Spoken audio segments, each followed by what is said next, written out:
School जाएंगे तो सब ठीक हो जाएगा।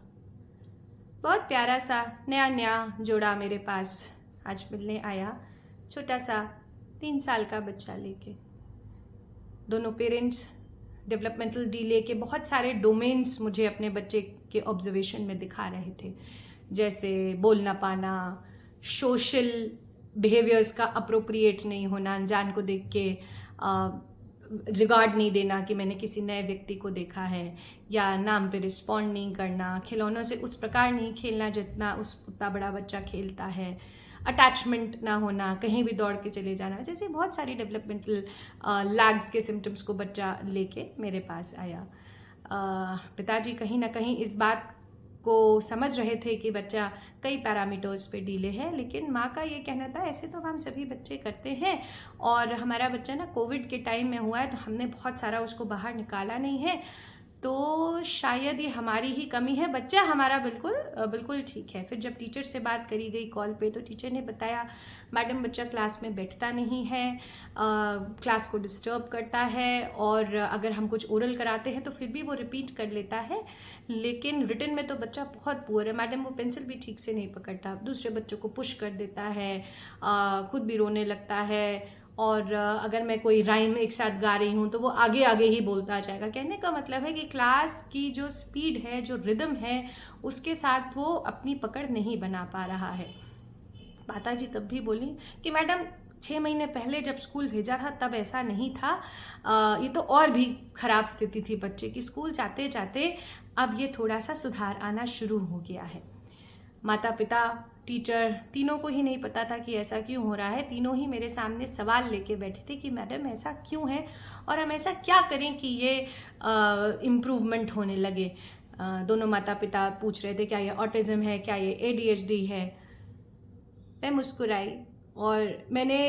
उन्हें सिर्फ एक ही बात सबसे पहले बोली कि देखिए ऑटिज्म है या ADHD है,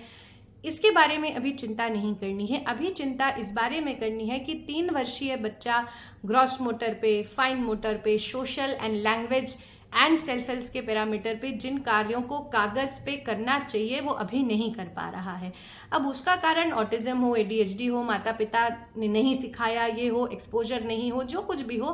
कारण की अभी बात नहीं करते। अभी बात करते हैं कि एक्चुअली में बच्चा डेवलपमेंटली डिलेड है, और इस डेवलपमेंटल डिले के साथ यदि हम स्कूल में बच्चे को भेज रहे हैं तो शुरुआत में छोटी कक्षा में किसी न किसी तरीके से बच्चे को स्कूल टीचर्स मैनेज कर लेते हैं, लेकिन जैसे जैसे बच्चा बड़ा होता जाता है और परेशानियां उम्र अनुसार बढ़ती चली जाती हैं कहें तो क्लास 1 में जब बच्चा पहुंचता है तो टीचर के लिए भी 50 के झुंड में उस स्पेशल नीड्स को मैनेज करना बहुत डिफिकल्ट हो जाता है, और यूजुअली बच्चा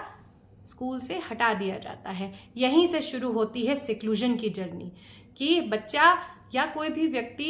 समाज का हिस्सा नहीं बन पाता। तो जब भी मेरे डियर पेरेंट्स, मुझे सुन रहे लिसनर्स, आपके मन में कभी भी ये बात आती है कि क्या मेरा बच्चा अपने उम्र अनुसार बच्चों के हिसाब से कुछ एक पर्टिकुलर चीज़ को नहीं कर पा रहा है, तो हमें ये सोच के नहीं बैठना है कि वो फला भी तो इतने देर में ये किए थे, या स्कूल जाएंगे तो ठीक हो जाएंगे।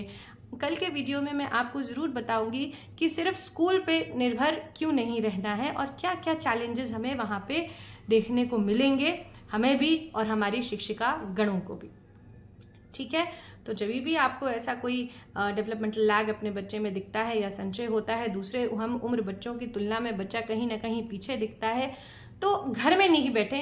एक कुशल ऑक्यूपेशनल थेरेपिस्ट से जाके मिलें। वो आपका एक डेवलपमेंटल असेसमेंट करेंगे, सेंसरी प्रोफाइल असेसमेंट करेंगे, और वो आपकी समस्या को निदान करने के तरीके आपसे हैंड्स ऑन स्ट्रैटेजीज आपके साथ डिस्कस करनी है। तो समस्या के समय बल किसका? बंदूक खुद का। शांत नहीं बैठेंगे, अलर्ट एंड अवेयर रहेंगे। वासुदेव कुटुंबकम।